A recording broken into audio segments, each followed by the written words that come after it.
Let us interrupt you here today on a Tuesday, October 31st. Happy Halloween, the Halloween edition of Let Us Interrupt You here today. Um, really unfortunately, we're going to open with some sad news that I didn't get a chance to talk about yesterday on here, which was Andrew Johnson, the former Pittsburgh Penguin, who was playing in the outside of the National Hockey League, was playing in another hockey league. He passed away due to a freak accident with a skate going right to his throat and slitting his throat during a hockey game. I'm not sure what happened there. I was trying to open up on YouTube. They wouldn't release the clip. It was pretty graphic, pretty extreme. So condolences goes out to the friends and family and colleagues for Andrew Johnson. That was the one thing I forgot to talk about yesterday in that long podcast yesterday. So just wanted to offer my condolences to the family members of Andrew Johnson. Want to get into the Lions and Raiders from last night. The Celtics were on last night, and the Bruins were on last night. Otherwise, there was a lot of sports stuff that happened that was going on throughout the night last night. For the Lions and the Raiders from last night, and this was from start to finish the toughest game to sit through and watch. I mean, it got to a point where I thought to myself, this was the worst Jimmy Garoppolo game ever, when just being healthy for Garoppolo. That by far the worst game Garoppolo's ever played. He was sacked last night in a game. He only threw for about 126 yards. This Raider team has officially waved the white flag. I mean, McDaniels has been around now for 23 seasons in the NFL, coaching this Raiders team. This Raiders team is a complete dumpster fire.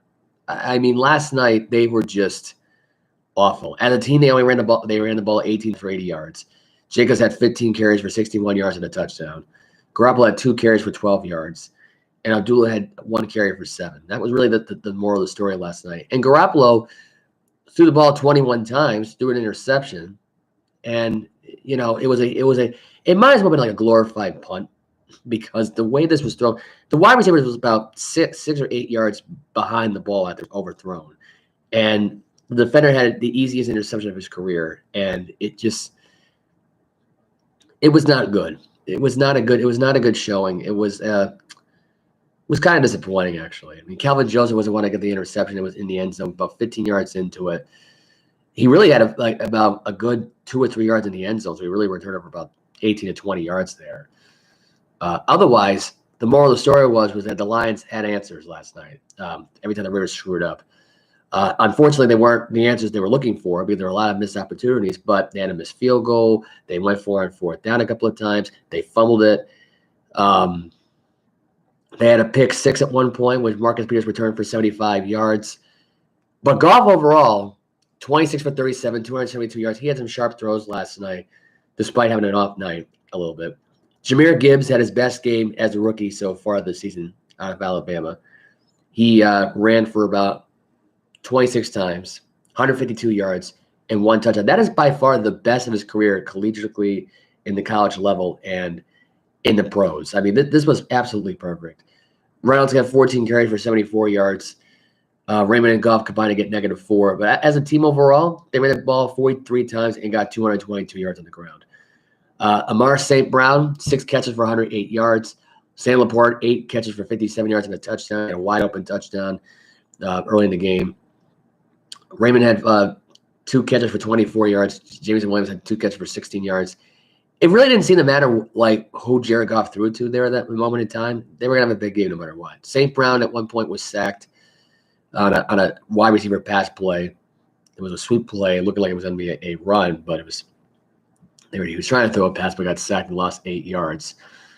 Otherwise, Goff not sacked at all, not hardly any pressured, really. Just that Raider defense just sucked, let me tell you. I mean, he had the 1 pick six by Marcus Peters that he returned at 75 yards. Otherwise, Epps, Marg, Crosby, and Spleen played pretty great defensively last night. I mean, shutting down, some of the run, really, not all of it, but otherwise, a lot of problems. There was 2 fumble losses in the game. Mason Crosby recovered a fumble that he forced, and Robert Spleen recovered a fumble that he forced as well in the game. Max Crosby was an animal in this game. But I think the difference was that you had Aiden Hutchinson in there who just was on a totally different level. And Anna's only had 2 sacks in the game. McNeil had 2 sacks in the game. Okora had a sack in the game. And I believe that was really about it. I think Hutchinson – he didn't even have a sack in the game. No, Okora had a sack. But 6 sacks overall. And you add in the 49 passing yards losses right there. You added the 126 yards that Garoppolo did really throw for real. Take 49 yards away from that, you get at least 60. I want to say it's 80-something yards, I believe. 77 yards, I believe you got at that point. If you really had to think about it, really, it was 10 for 21 for 77 yards, no touchdowns and a pick. Devontae Adams was targeted 7 times in this game, 1 catch for 11 yards. Most of them were overthrows. Devontae just had a 1 drop ball at one point. Myers had 1 catch for 19 yards, pretty much the worst game as a Raider up to this point. And Hunter Renfrow, worst game as a Raider, 2 catches for 19 yards, targeted 4 times last night. This Raider team is a complete dumpster fire. They quit in the game against the Chicago Bears. They pretty much did the exact same thing here last night against Detroit. They had no answer for Detroit. That's all it really came down to. To win your 8th game like that, Detroit just completely sent the message, dominantly, exposed Garoppolo for the fraud that he really is. And for a guy that's basically simping the Raiders out of money, and a guy who's washed up, in my opinion, that's what it showed me last night. And this is a guy at this point who's been, every game he's played this year, he's thrown an interception. I mean, every game he's played. I don't think he's had one game this year where he's not thrown an interception. He's got at least 8 of them, 9 of them this year. And he's on his way right now. At the pace right now he's going at right now, he's going to probably surpass Jameis Winston in interceptions. He's averaging about 2 or 3 a game. So if he gets to 31, 32, he's got 23 left to get at this point. I mean, he had – what did he throw for? He had 33 touchdowns, 30 picks back in 2019 with the Buccaneers. So nothing would surprise me, really, all in all, though. Patterson was great last night, kicking the field goals last night until he missed one, really. But the moral of the story was that Jahmyr Gibbs had all the answers. I mean, he had a 27-yard rushing touchdown. You had an 18-yard pass to Sam Laporta. You had which was the only touchdown he threw all night in the game. And St. Brown had some great conversions on third down to extend drives. And along with St. Brown, you had Reynolds. And along with that, you had Raymond and you had Williams. I mean, there was some big conversions on third down. As a team overall, they had 29 first downs to the Raiders' 12. They had the ball for over 40 minutes. They averaged 10 rushing first downs and 17 passing first downs. They were 6 for 14 from third down. The Raiders 1 for 9. And they outplayed the Raiders yards-wise, 486 to 157. They had 81 plays. The Raiders had 45. What can I say about this game, really? Other than the fact right now that they were 1 for 5 in the red zone. They didn't really have a lot of turnovers in the game. You had 3 turnovers by the Raiders at that point. It was 1 interception thrown. There was 2 fumbles there. That was a moral of the story. That was really about it. I mean, here's one way of looking at it on third down. When you're 6 for 14, you're going to win a game. If you're 1 for 9, you suck. They tried going for it on fourth down 3 different times. They couldn't get it, the Raiders. The Lions were actually 1 for 1, so that would surprise me. I think the fumble loss was on a second or third down, I want to say.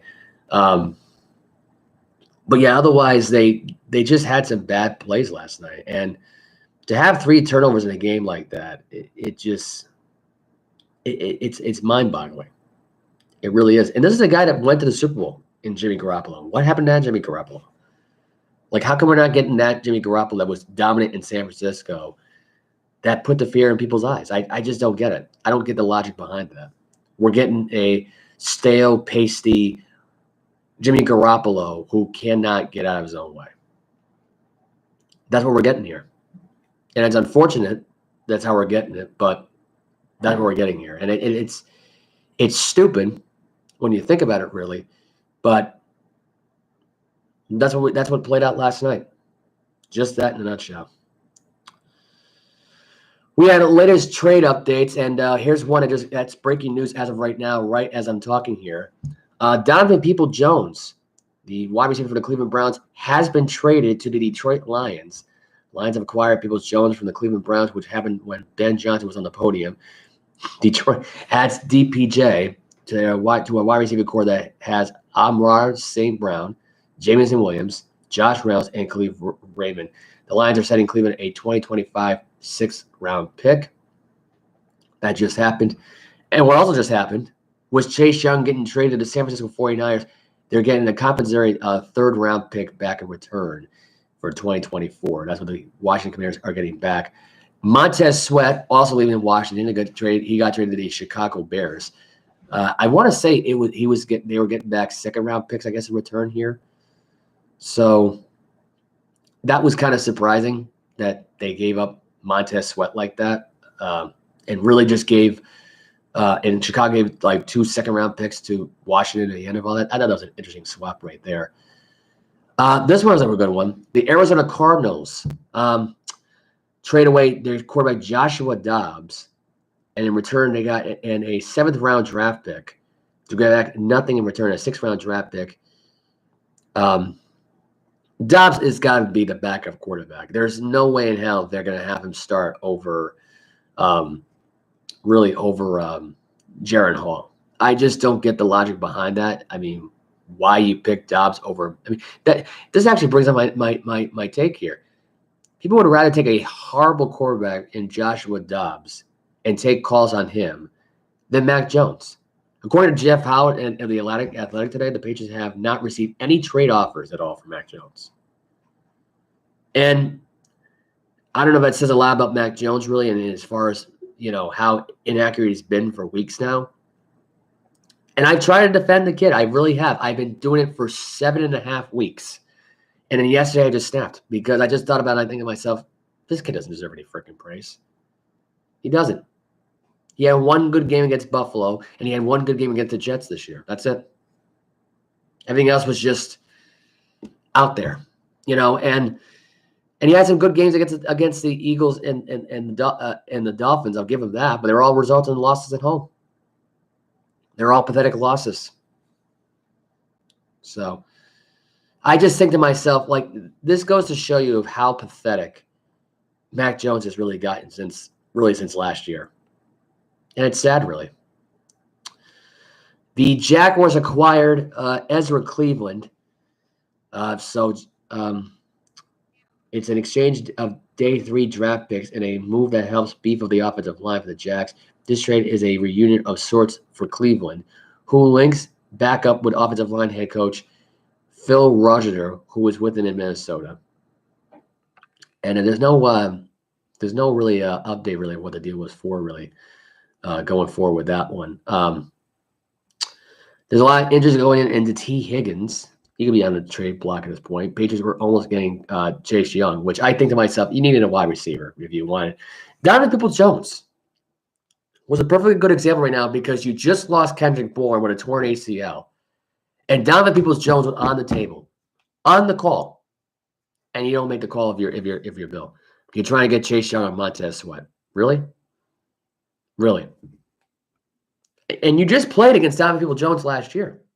You just played against the Browns last year in Cleveland.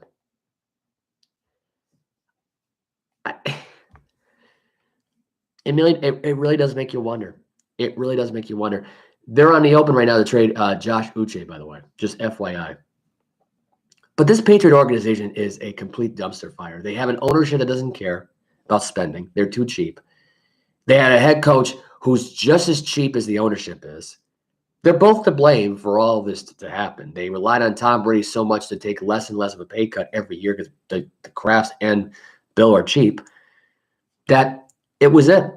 And Robert Kraft felt betrayed about the whole, the phone call and, Brady taking that phone call against the with the Dolphins owner, feeling like that he was going to leave for Miami, which he was never planning on doing. He never wanted to go to Miami and play for the Dolphins. He never wanted to play for a team that had Brian Flores as the head coach because he wasn't, he didn't feel like it was the right fit. I mean, him and Brian Flores never really got along, so it's like I don't get it. I don't get the logic behind that, really. I don't. But you know something? I don't get this organization, the Patriots, either. I mean, I thought they were all about winning. I thought they were all about getting Bill his record. I thought they were all about winning championships and believing in Mac Jones. I think Grabber Kraft still believes in Mac Jones, but the rest of the NFL doesn't. I lost respect for Mac after that pitiful, pathetic performance he gave last Sunday against the Dolphins. 161 yards. And now, and this is my prediction after this weekend here, I think he quits in this game too against the Commanders. Even though you don't have Montez Sweat or Chase Young, I still believe he's going to quit in that game. What's the sense? Bill doesn't want to help him out when get him a wide receiver. Donovan Peoples-Jones just got traded to Detroit. This is me being an angry Patriot fan. I'm sorry. I just roll my eyes because it's like, you could have you could still get a chance to get T. Higgins. That's a hell of a replacement right there. And you're going to get a guy for a rental year if you're New England. Yay. We don't have to pay him. We just get him for this year to make Mac happy. That's it. Just make Mac happy, get your record of your bill, and that's it. That's it.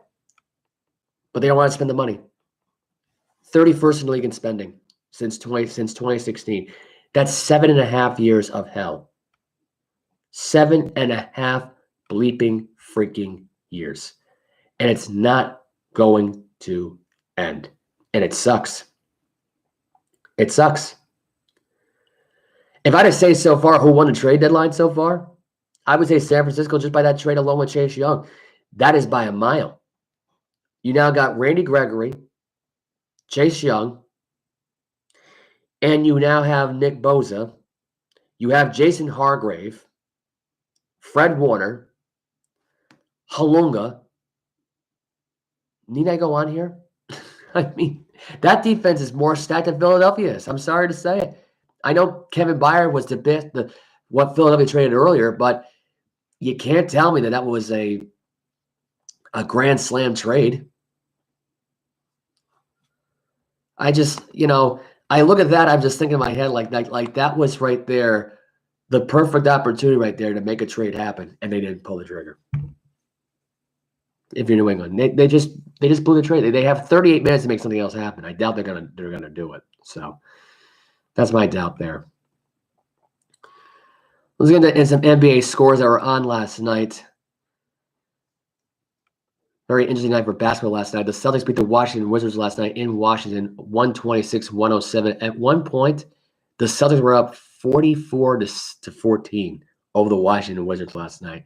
The Wizards got garbage time minutes by putting up 107 points. Jaylen Brown was the man last night. I mean, he was on a mission. He had 36 points last night, 13 for 24, 8 from 13 for 3. I guess he's listening to my podcast because he's been slacking off with the Miami Heat here, and he comes out here against the Wizards and just starts balling. Tatum was 14 for 21, 4 from 9 for 3, 1 for 1 for free throw, both combined for almost 60 minutes. Tatum had 33 points. Porzingis had 15 points, 6 rebounds, 3 assists, 7 for 9 from shooting, 1 for 2 from 3, 23 minutes. He had 1 block in the game. He had 2 turnovers in the game. He had 6 defensive rebounds. He was good in this game. He was. Drew Holiday, 11 points, 5 rebounds, 3 assists, 4 for 7 for 3, 1 for 3 from the three-point line, 2 for 2 for free throws, 26 minutes.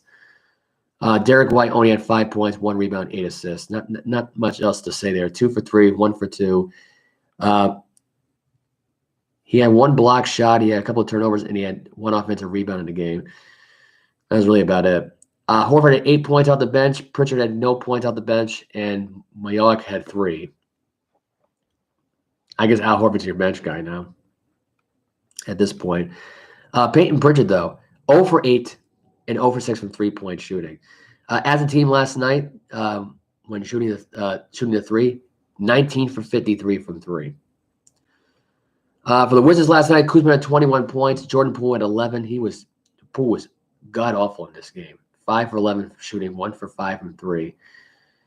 The only player that really tried to play last night was Kyle Kuzma. That was really about it. Everybody else was just and Amore, I guess, as well off the bench with 14. He was 5 for 5, 1 for 1 for 3, 3 for 4 from the free throw line. He really should have been out there a lot more than Poole was. I'm just saying. I don't know why they bothered with Poole in the first place. The lineup made no sense for the most part. They had Gallinari, coming off the bench. I just thought that was dumb. I think Kuzma is your small forward. He's playing that power forward position. I don't know why they even bothered with him at that point, but it just wasn't good. Washington overall was 11 for 36 from 3. The Wizards, I just thought realistically, they had no shot. It was 42-19 at the end of the first quarter, by the way. I was wrong in the scoring with that one. But as a team overall, they out-rebound this team 60-49. They were 71% from the free throw line, and they were 35% from the three. They were 50% from field goal range, with the Wizards being 44.8. So the Wizards got outplayed last night at home, and I don't think at any point in time the Wizards even led in the game. Just FYI. Brooklyn Nets beat the Charlotte Hornets 133-121. Thomas, who was averaging 33, scored another 33 points. Cameron Thomas, 33 points last night in the game. Simmons had 10 rebounds, and he had 8 assists last night in his outing here. And he also had 11 points. He had a double-double in the game last night. Dinwiddie had 5 points. Finney Smith had 19, and Mikal Bridges had 24. His return game to Charlotte was interesting as he shined in his return game. Washington, Hayward, and Williams combined to get 48 points. Both Hayward and Washington had 15. Rozier had 23 points. Rozier shot 10 for 19 from the game. Hayward was 6 for 11, and Washington was 7 for 14 in the game. Williams was 8 for 8. The former Duke Blue Devil, who has been a beast at this point and has been playing great. LaMelo Ball only had 8 points in the game, 3 for 12 in the game, 0 for 6 from 3. I got to say that by far, that might be the worst game I've ever seen LaMelo Ball play. I got to be honest. I watched the highlights of it. I thought he was bad. He was not good in this game at all. The Hawks beat the Minnesota Timberwolves 127-113. DeJounte Murray had 41 points for the Atlanta Hawks last night. Anthony Edwards had 31 for the Timberwolves. Hunter had 16 points. Johnson had 12. Trae Young had 24 points. He had 8 assists last night, 1 rebound. Young was 9 for 22 in the game. DeJounte Murray was 17 for 24 shooting-wise, 3 for 5 from Murray, 1 for 7 for Young. Both guys combined to be going 9 for 9, and they both combined to get nearly 70 minutes on the floor together.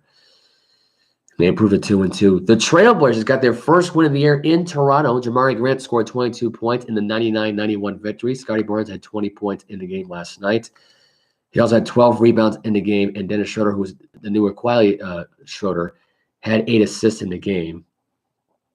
Sharp had 14 points. DeAndre Ayton had 10. Grant had 22. Henderson had 11. I already mentioned Grant before that. There was no Robert Williams III on the floor last night. Did not play in this game last night. Very interesting. Not sure why he didn't play. I guess they just didn't want him in the rotation, I guess, on one night.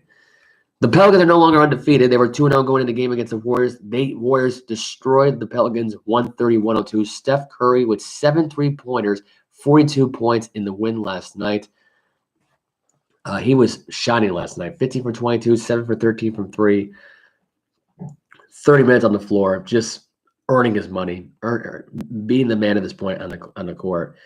There was no Klay Thompson in the game. Chris Paul had 13 points in the game, and Gary Payton, the second, had 10. So Klay Thompson is dealing with some issues with the Warriors, I guess, contract-wise, and he's not really too happy with his playing time either, apparently. So that's that. The Mavericks beat the Grizzlies last night, 125-110. The Grizzlies are now 0-4 without Ja Morant. Luka Doncic had his 58th career triple-double last night. He had 35 points, 12 rebounds, and 12 assists last night. Marcus Smart had 6 turnovers last night, but despite that, had 23 points, 5 rebounds, 9 assists last night, and was shooting 9 for 17. So not too bad for the former Celtic. Denver Nuggets remain undefeated. They beat the Utah Jazz last night 110-102. Nikola Jokic posted his 107th career triple-double last night. He had 27 points, 10 rebounds, and I think he had, let's see what he had for assists last night, because apparently Jamal Murray led with 14 assists. And Nikola Jokic had 11. Murray had 18 points, 3 rebounds, 14 assists, and he went 7 for 19 shooting last night, 3 for 7 from 3. 12 for 16 for Nikolai Djokovic, and he went 1 for 3 shooting the three. Michael Porter Jr. had 8 points, 1 for 3 for shooting from the three. He had 3 for 8 overall. Aaron Gordon had 21, 7 rebounds, and 2 assists last night. Lakers get the W last night. D'Angelo Russell come up big with 12 points in the fourth quarter to help the Lakers get the 106-103 win over the Orlando Magic, who are no longer undefeated. 28 points for D'Angelo Russell. LeBron James had 19 points last night, was 7 for 17. Not a good night shooting for him, but he was 2 for 6 overall from the three.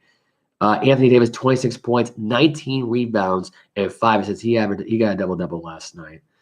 For the Orlando Magic, you had Carter Jr., the former Duke Blue Devil, 10 points, 8 rebounds, and 1 assist. Suggs had 15 points, 8 rebounds, 2 assists. And Markelle Fultz had 14 points, 4 rebounds, 8 assists.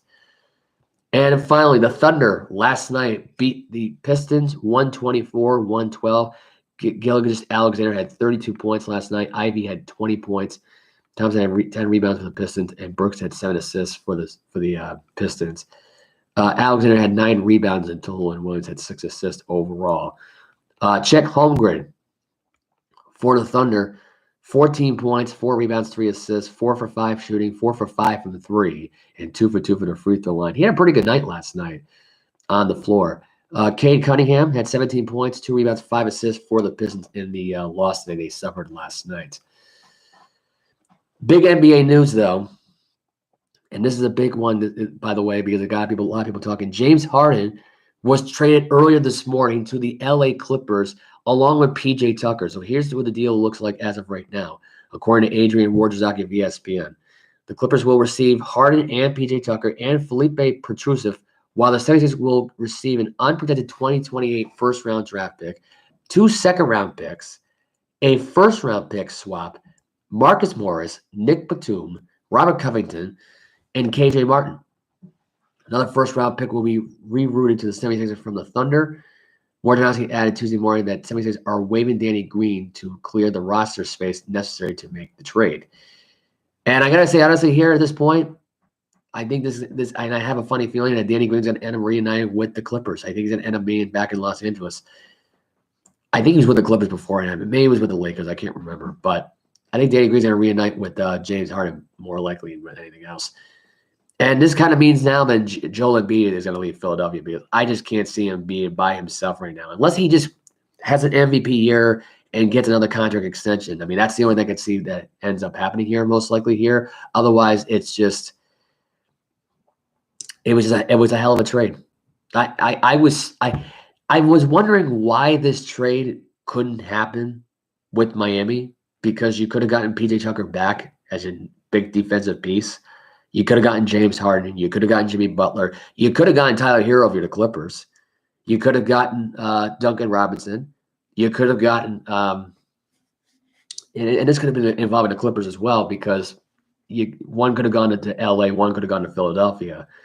Maybe that's what the issue was. I don't know, because it's inter-Eastern rivals, so I guess it makes sense there. But I just don't get how this trade, and this was the original trade proposition, why this had to happen now instead of before the season would have started here. It would have made more sense. You get what I'm saying? Like it made no sense here to wait if that was the original deal from day one. But I guess in reality, Daryl Morey just wanted to torture, James Harden on his way out. Because think about it, the team security blocking him from going on the plane.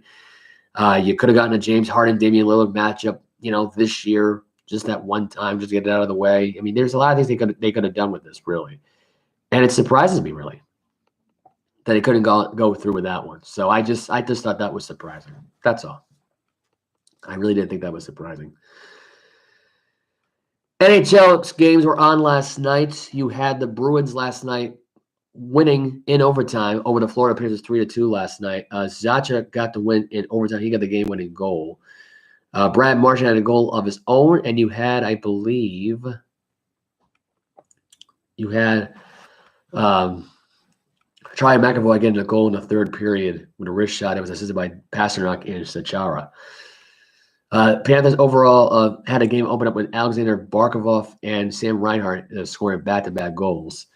Not back-to-back in timing, but back-to-back in the first period. midway and late. Yomark was in the game. I thought he did. I think he did pretty good.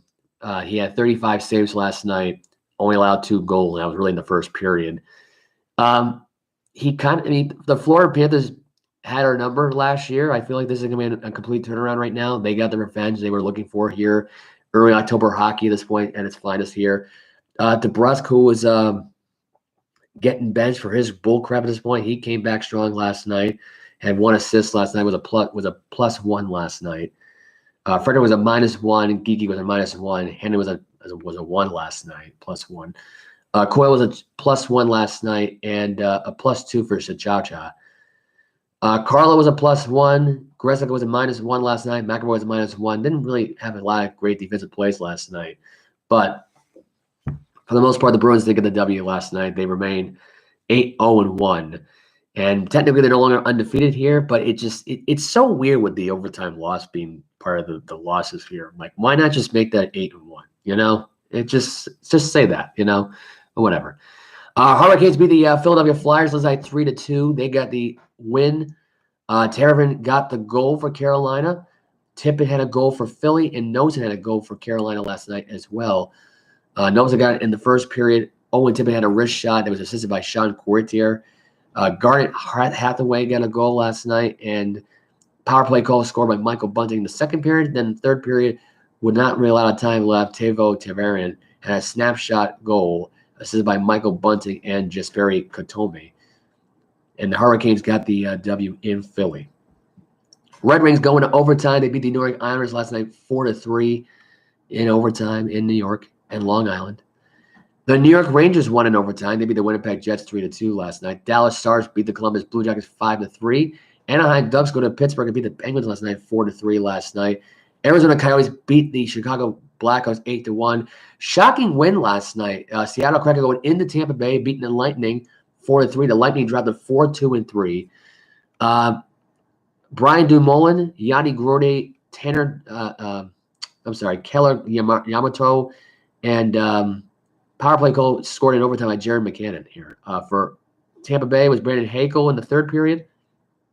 Second period was a power play goal by Alex Barabute, and it was early first with Tanner Jonnet with a backhanded shot with the goals last night. Vegas Golden Knights improved to 9-0-1. They got the win over the Montreal Canadiens 3-2 last night.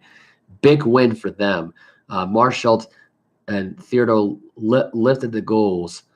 The Golden Knights in Vegas with a shootout win over the Montreal Canadiens. They dropped to 5-2-2 after last night.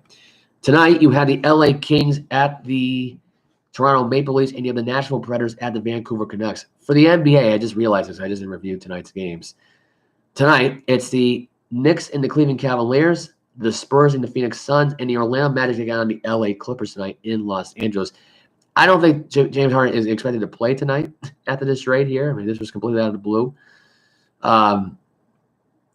Harden's next game will be on my birthday, which is tomorrow, by the way. So happy birthday to me. He'll be playing tomorrow against LeBron James and the Lakers. That should be a really big game. I'll cover that game on the podcast on Thursday, along with the other games that already happened here. Cavaliers and Knicks are playing a back-to-back, and the Knicks will be in Cleveland tonight, and they'll be in Madison Square Garden tomorrow night.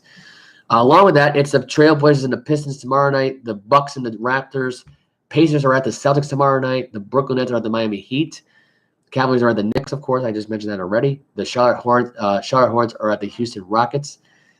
Denver Nuggets are at the Minnesota Timberwolves. The Bulls are at the Dallas Mavericks. You have the Memphis Grizzlies at the Utah Jazz. The Sacramento Kings are at the Golden State Warriors. The Clippers are at the Lakers. The Wizards are at the Atlanta Hawks. And the New Orleans Pelicans are at the Oklahoma City Thunder tomorrow night. So that's some good news there. Let's get into some baseball really quickly here. World Series was on last night. Game 4 is on later on tonight. They play later on tonight, actually, tonight at 8:03. Rangers got the 3-1 win over the Diamondbacks. Scherzer led in the third inning, limping off the field.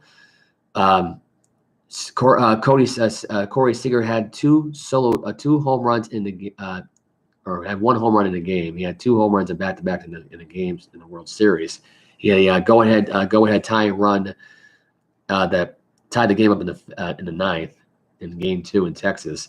and here last night. Steamy had an RBI single to open up the game to allow Lowe to score, and of course, I mentioned a 2-run shot. But Demo had an RBI single, but it was not enough for the Diamondbacks as the Diamondbacks draw the game at home. And they are playing later on tonight. What looks like right now, which they have not posted the lineup just yet, but we do know who the pitching is going to be. I believe the pitching tonight will make things interesting here. I don't know if they did they not announce the pitching yet either? No, they did not. Okay. So anyway, I think Texas gets a win tonight. I have a funny feeling Arizona's going to win Game 5 and avoid losing their last game at home. Because I believe the Game 5 will be tomorrow night, my birthday as well. So I'll recap Game 4 and Game 5. I didn't realize it'd be that quickly here. I guess Game 6 is on Friday, November 3rd. So that should be interesting there. And Game 7, if there will be one, which I don't think there will be, we'll be back in Texas on Saturday night, November 4th. So that's some good news there. Yeah. Other than that, that's really about it in the sports front there. There is some news. Cooper Flagg is now the number 1 recruit, and he chose the Duke Blue Devils yesterday, my favorite college basketball team. Back at the familiar spot in the team's rankings here. The best player in the class of 2024 has just committed to Duke. And with the addition of Cooper Flagg on Monday, John Shire and the Blue Devils are back in the familiar territory at the top of the team rankings. With Flagg in the fold, Duke has taken over the number 1 spot in the industry-generated composite team rankings, and it's a spot that they are used to being in. Should they hold on through the spring signing period in the portal seasons, this would be the 6th time that Duke has landed the number 1 ranked recruiting class since 2014. Only once during that span when their class that featured an eventual number 1 NBA draft pick, it was Paolo Banchero, who finished 6th. Has the Blue Devils class been ranked outside the top 3 of the composite? Barring any major shift during his senior season, Flagg should have finished as the number 1 overall ranked player in the 2024 class, and he'll arrive in Durham as the 3rd prospect to finish in the top spot, joining Marvin Bagley and R.J. Barrett. So that is the story. That's the story with that one. Great for Duke, by the way. Excellent trade by Duke. I a big move by Duke here. Getting Cooper Flagg to recruit here. I thought that was great. I thought that was a great move. It was a smart move on their part. It made the most sense here to get this player. And I kind of hope it works out. I hope it kind of works out for Duke. Just going to text my mom really quickly here because I got to get the Halloween candy. I didn't get that yet. Today is Halloween, by the way, if anyone didn't realize right now. I'll play some spooky music before I leave the podcast here. Anyway, we had some other news that was on the horizon. That was on my that caught fire pretty quickly right now. Dabo Swinney lost his crap yesterday with a reporter, and I just happened to get this on my timeline here on according to 24/7 Sports. By the way, all this stuff I've been getting today: Sports Illustrated, Duke Blue Devils website, Clemson 24/7, Sports Illustrated, CBS Sports, ESPN today. Just all the stuff I've been getting today. The rooms in this one, calling with the all-time rant here. So here's what the coach was asked here: Why is he making $11.5 million a year and going 4-4? What was followed was the rant of a lifetime here. So here's what was said here after this rant here.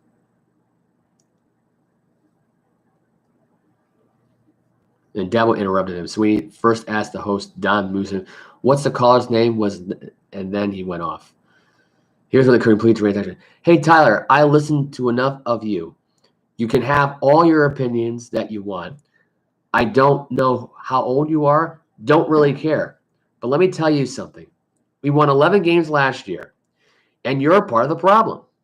To be honest with you, because that is part of the problem, it's people like you that all you do, the expectation is greater than the appreciation.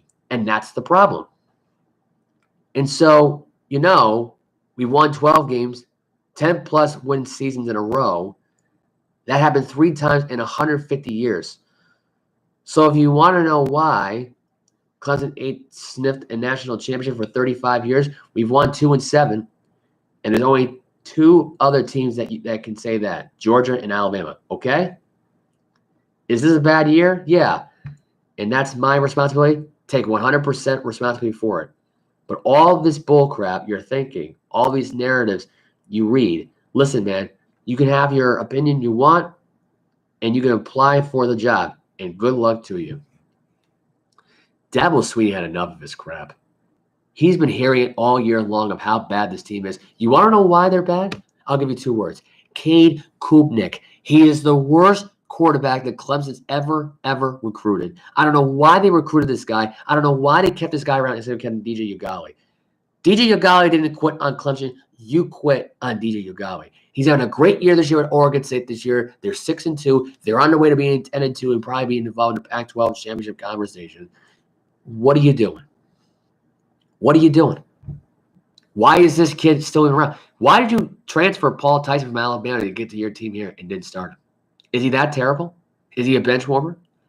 Is he the influencer that's going to try to cheer on? Go to old Cade Klubnik? Cade Klubnik sucks. He needs to go. And he's not an NFL-ready quarterback either. You want to know what he is? He's going to be an undrafted free agent who just sits there, be's a bench warmer at this point, and he's completely forgotten about because he sucks. He sucks. And they should have pulled the leash on this kid months ago. But the reality of it is they don't give a crap. So there you go. That's just all there is to it. So Michigan rescinded on the Jim Harbaugh deal. Apparently, Central Michigan found pictures of Connor Stallion, the offensive coordinator, in disguise as the one who's been stealing signs, I guess, apparently on the sideline here. Michigan retracting the Jim Harbaugh 5-year, $36.7 million extension with the stealing probe, according to Washington Journal. And a lot of people are projecting that Jim Harbaugh is going to end up with the Chicago Bears. I look at it like this. I think he will. I don't see why he doesn't. And if he does, that may just get Caleb Williams into the NFL. I think because of the fact right now that he's afraid of Matt Ilford still being the head coach for this team by the time he gets there, I think he takes Connor Stallion right along with him in Michigan. I don't think he goes anywhere at this point. I don't think the NFL is going to suspend Harbaugh anyway for a college football suspension, because if Harbaugh would have come back next year, he would have missed the entire season along with Connor Stallion. And what do you do then for an interim head coach for the entire year? I know, but they're not trying to take this guy back. They're trying to get rid of him. And I think Connor Stallion here would be a perfect offensive coordinator for that team, with Caleb Williams being drafted with the Chicago Bears next year. I truly believe that. You've got the perfect team for Caleb Williams right now to come on here and fix their problems. The problem is their offensive line sucks. So if I'm the Bears this offseason here, once the season's done with, you trade away Justin Fields, you trade him to the Arizona Cardinals, and because they need a quarterback anyway. Kyler Murray gets him to move somewhere else. I think he goes to the LA Chargers, I think. Or not even LA Chargers, I'm sorry. The Las Vegas Raiders. Because Garoppolo's going to retire anyway. I think Garoppolo should retire. He's washed up. So you take that in consideration here, and you get Jim Harbaugh to come in here.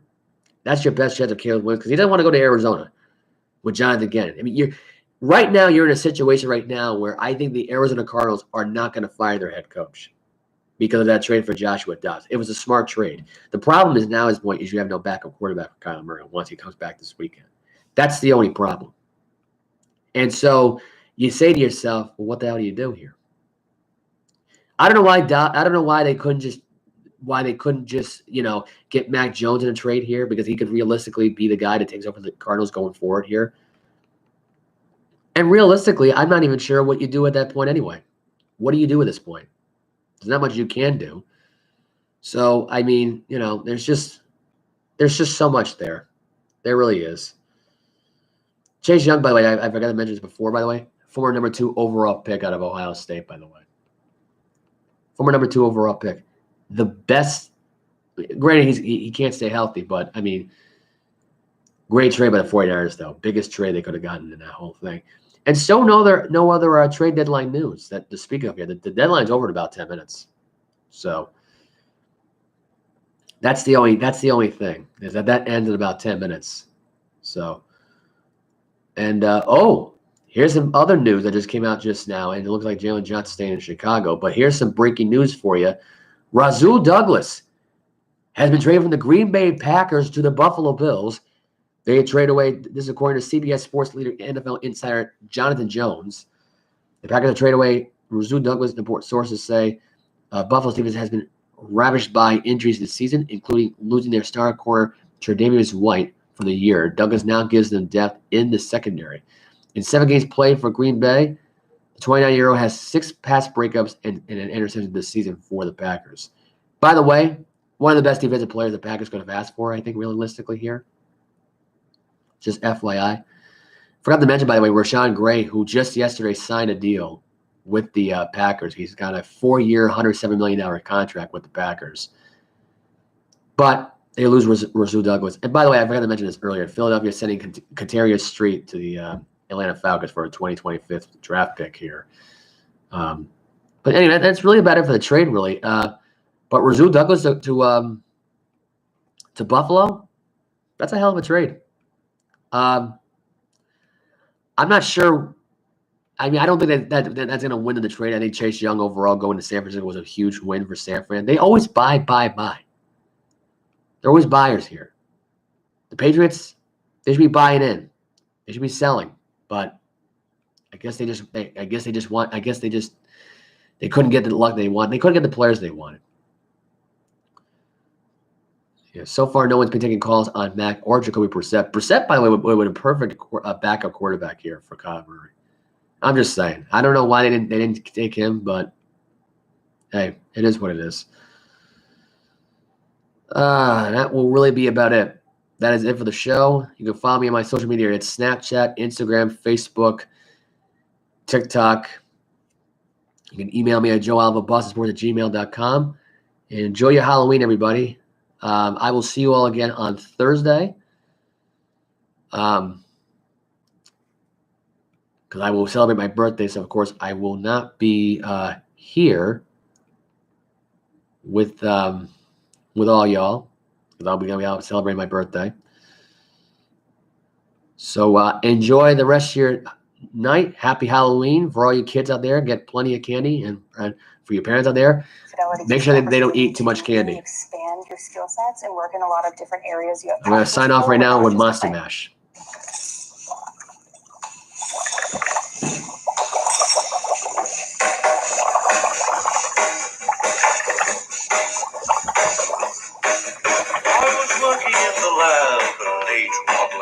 When my eyes beheld an eerie sight, for my monster from his slab began to rise, and suddenly, to my surprise, he did the monster mash. It was a graveyard smash. It caught on in a flash. He did the monster mash. From my laboratory in the car.